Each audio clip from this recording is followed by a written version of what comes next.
Қайырлы күн, қадірменді әлеуметтік желі қолданушылары.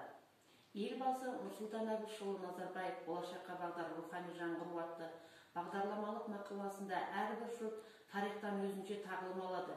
Өткен 20 ғасыр халқымыз үшін қасіретке толы, зобалаңда зұлмат ғасыр болды.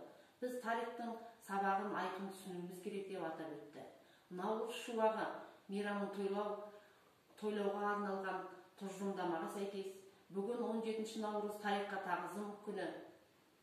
Бұл күні өлі риза болмай тірі байымайды деген халқымыз үшін ата-бабалар рухына тағзым ететін күн.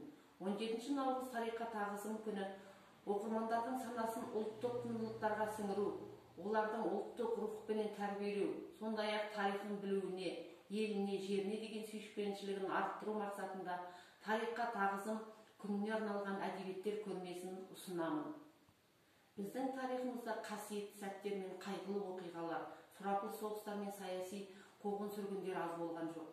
Ел басына күн туған заманда отанымызда тұрақтылық орнатамын деп арпалысқан азаматтарымыздың өзі өмірлері тұрақсыздықпенен өрілді.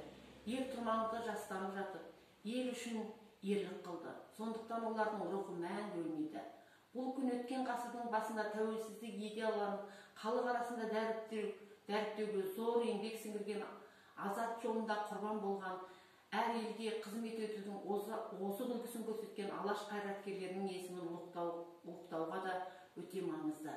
Бұл күннің басты мақсаты бүгінгі өскелең ұрпақ өз тарихын ұлықтау арқылы болашақта егеменді елімізге, отанымызға, туған халқымызға адал қызмет етуге ұйытқы болу.